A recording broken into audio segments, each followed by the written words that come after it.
And కంపెనీకి frustration పరాకాష్ఠకి చేరినట్టుంది. ఎందుకు చెప్తున్నామంటే ఈ మాట,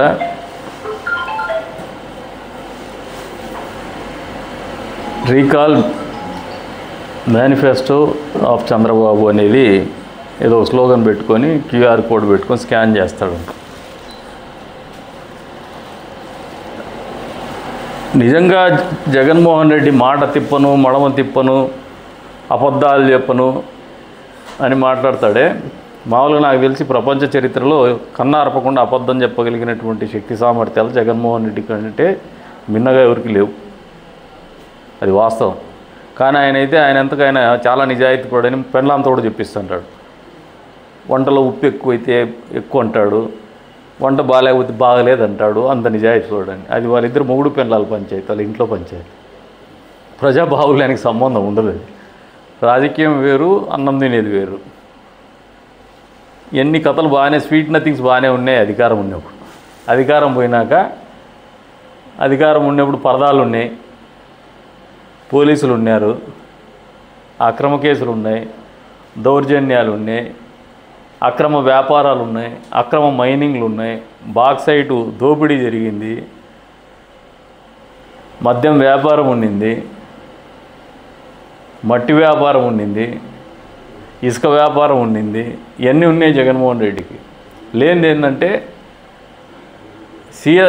మామూలుగా సిపిఎస్ అనేది వారంలో రద్దు చేస్తా అనేది తెలియలే ఆయనకి. 3,000 రూపాయలు పెన్షన్ చేస్తా అని 5 సంవత్సరాలు పెంచుకుంటూనే పోతా అనేది తెలియలే ఆయనకి. 1000 రూపాయలు పెన్షన్ పెంచేకి 5 సంవత్సరాలు తీసుకునేవు జగన్మోహన్ రెడ్డి. నువ్వా ఈరోజు రీకాల్ మేనిఫెస్టో చంద్రబాబు అని చెప్పి పోయేది? ఇచ్చినటువంటి మాటకు కట్టుబడి సూపర్ 6లో భాగంగా మొదటి నెలలోనే 7,000 రూపాయల డబ్బులు ఇచ్చిన మాట చెప్పిన దానికి అది చంద్రబాబు నాయుడు గారి క్రెడిబిలిటీ, కూటమి ప్రభుత్వం యొక్క క్రెడిబిలిటీ. మీ మాదిరిగా 3,000 చేస్తా అని చెప్పేసి 5 సంవత్సరాలు పెంచలా 1000 రూపాయలని. మద్యం రేట్లు పెంచుకుంటూనే పోతాను, మద్యపాన నిషేధం చేస్తా అని చెప్పేసి 25 సంవత్సరాల మద్యం వ్యాపారంలో వచ్చే లాభాలను కూడా అడ్డగోలుగా అప్పనంగా తాకట్టు పెట్టి డబ్బులు తెచ్చుకునేటువంటి చరిత్ర జగన్మోహన్ రెడ్డిది. అబద్ధాలు చెప్పడంలో డాక్టరేట్ పుచ్చుకున్నాడు ఈయన. దీనికి ఒత్తాసుగా ఇప్పుడు పాప పేరు నాని గారు కావచ్చు, అంబటి రాంబాబు కావచ్చు, రకరకాలుగా మాట్లాడుతున్నారు. రఫా చేసేసేయండి, చీకట్లో కన్ను కొడితేనే జరిగిపోల్లా, మాట్లాడేది ఏంది ఎన్నిసార్లు చెప్తారని. వాయబ్బా, మీరు నమ్ముకోండి సిద్ధాంతం ఇది. జనాలకు మీరు చేసిన పనులతో ఒకసారి 151 నుంచి 11కు పడిపోయింది. ఇప్పుడు మళ్ళీ చీకట్లో రప్పా అని చెప్పేది ఏమొద్దు, కంట్లు సైగ చేసేదాలు చేసేసేలా అంటున్నాడు.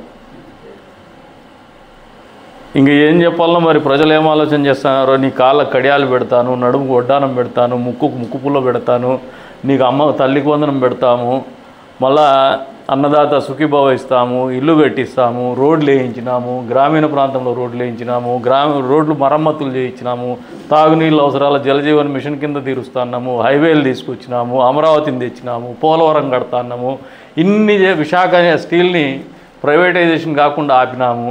ఇన్ని చేస్తా అంటే కూడా ప్రజలకు ఇంకా చేయాలనే తపన పడతా ఉండేది చంద్రబాబు నాయుడు గారు, కూటమి ప్రభుత్వం.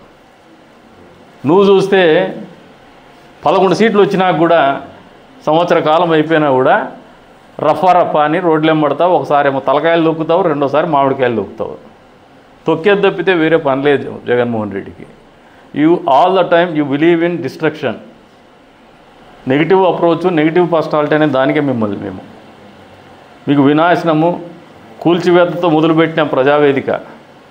అది మొదట అడుగుపడింది నీ కూల్చివేతకి, నీ అధికారాన్ని కూల్చివేయడానికి, నీ సామ్రాజ్యాన్ని కూల్చివేయడానికి, నీ రాజ్యాధికారాన్ని కూల్చివేయడానికి. ఇప్పటికి కూడా బుద్ధి రాలా మీకు, మీరు మారలా. ఇక పోతే కొత్త స్లోగన్ ఎత్తుకున్నారు. కేసులా ఎవడు భయపడతాడు? ఏమవుతాయి? మిమ్మల్ని భయపెట్టాలనే ప్రభుత్వం, భయపెట్టాలనే పని ఆలోచన ప్రభుత్వాలకు లేదు. ప్రభుత్వాలంటే వ్యవస్థలను పనిచేయించాలి. మీ మాదిరి వ్యవస్థలను కుప్పగూల్చరు. పోలీస్ వ్యవస్థతో ఒక సినీ నటిని తీసుకొచ్చి సెటిల్మెంట్లు చేయరు జగన్మోహన్ రెడ్డి. అంబటి రాంబాబు అరగంటలో పనులు అయిపోచుకునే కార్యక్రమాలు కాదు ప్రభుత్వాలు నడపడం అంటే. వ్యవస్థలు నడపడం, వ్యవస్థలు నడిపేటువంటి క్రమంలో ఎవడైనా తప్పు చేస్తే అది ఏ పార్టీ వాడైనా కూడా శిక్షించాల్సినటువంటి అవసరం, దండించాల్సిన అవసరము, కట్టడి చేయాల్సినటువంటి అవసరం ప్రభుత్వాల మీద ఉంటుంది. అందులో భాగంగానే మీరు ఎవరైనా తగులుకుంటే కూడా మీ మీద కక్ష సాధింపు అయితే కాదు, కక్ష సాధింపుతో అధికారం వస్తుందని మేము నమ్మడం లేదు, మా ప్రభుత్వం నమ్మడం లేదు, మేము కూడా వ్యక్తిగతంగా నమ్మడం లేదు. ఇప్పుడు